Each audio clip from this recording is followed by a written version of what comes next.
की शुरुआत करेंगे बड़ी खबर के साथ। खबर मध्य प्रदेश से है। छतरपुर में बाबा बागेश्वर की यात्रा में लाखों की भीड़ देखने को मिली, लोगों का हुजूम देखने को मिला। सनातन हिंदू एकता यात्रा का आज से आगाज हो चुका है।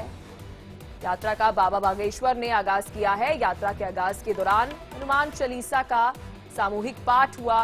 पूजा पाठ कर राष्ट्रीय ध्वज फहराकर यात्रा की शुरुआत की गई। 21 नवंबर से 29 नवंबर तक की यात्रा चलेगी, यानी आज से 9 दिन तक ये यात्रा जो है तो चलेगी। हिंदुओं को एकत्रित करने के लिए, इकट्ठा करने के लिए यात्रा जो है वह शुरू की गई है। यात्रा की शुरुआत आज से हो चुकी है और तस्वीरों में आप देख सकते हैं कि दूर दूर तक आपको हिंदू समाज के हिंदू जो है वह नजर आएंगे, क्योंकि यहाँ पर हिंदुओं को शामिल होने के लिए, एकत्रित होने के लिए बाबा बागेश्वर की तरफ से कहा गया। सनातन हिंदू एकता यात्रा की आज से शुरुआत जो है वह हो चुकी है, जिसकी तस्वीरें हम आपको दिखा रहे हैं।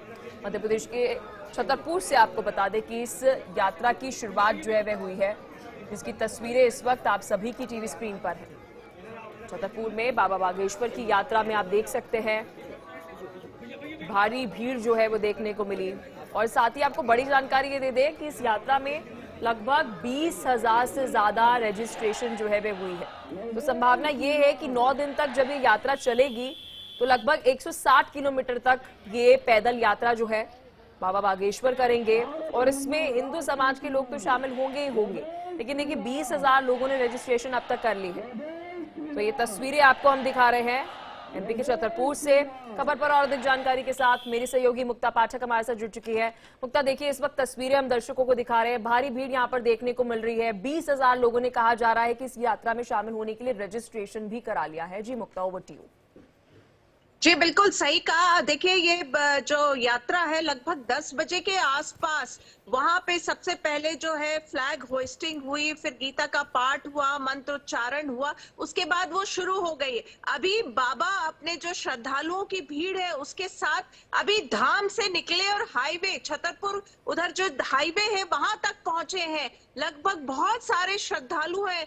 20,000 लोगों ने तो ऑनलाइन रजिस्ट्रेशन कराया, लेकिन इस वक्त जितने लोग हैं लगभग 10,000 के तादाद में जो श्रद्धालु हैं वो उनके साथ में चल रहे हैं। कई लोग जो है नाच रहे हैं, कई लोग भजन गा रहे हैं। तो बिल्कुल एकदम जो उनका जो यात्रा का एजेंडा है कि सनातन के प्रति जो है लोगों को जागृत करना, हिंदू धर्म के प्रति जागृत करना है, हिंदू में एकजुटता लाना है, तो जो है वो पूरा एक माहौल वहां पे क्रिएट हो रहा है। जैसे मैंने आपको बताया 10 बजे के आसपास ये यात्रा शुरू हुई और अभी जो है वो धाम वहां से निकल के हाईवे तक पहुंची है।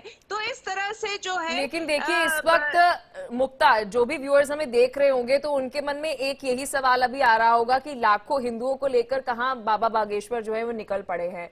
आप इस पर बात कर रही थी कुछ देर पहले कि ये यात्रा का मकसद क्या है।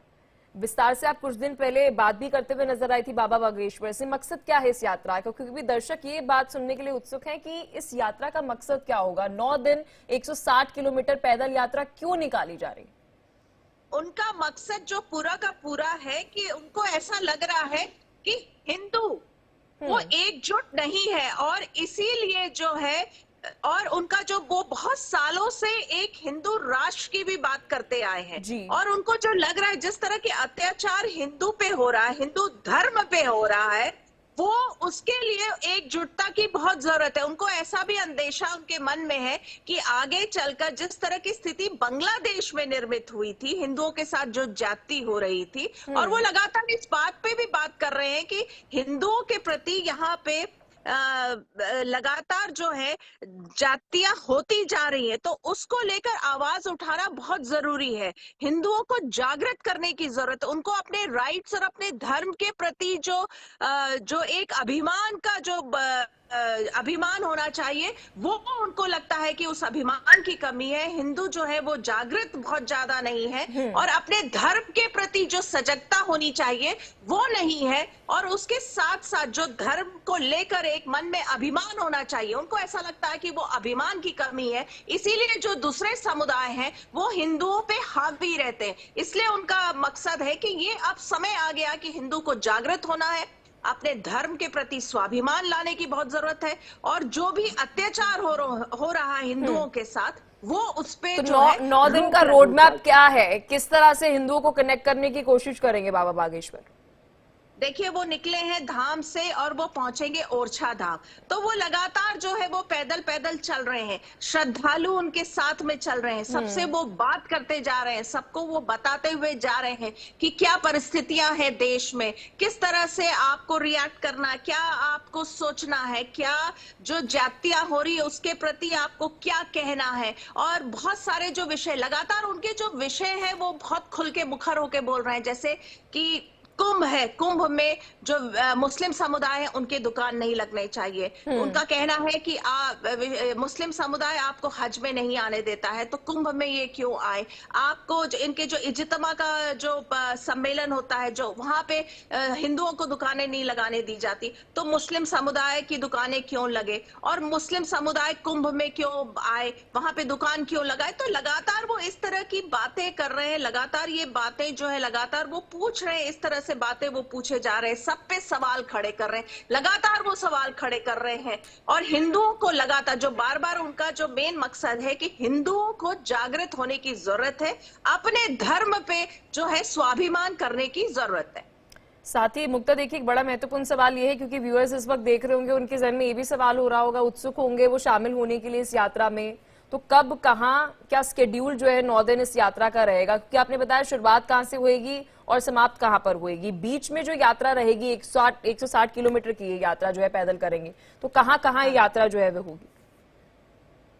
देखिए, जैसा मैंने बताया, धाम से निकलते हुए छतरपुर के रोड मैप से होते होते वो ओरछा धाम पहुंचेंगे। बहुत ही क्लियर उनका रूट है, जो भी श्रद्धालु हिस्सा लेना चाह रहे हैं वो रोड में चल रहे हैं, आप वहां पे जाके हिस्सा ले सकते हैं।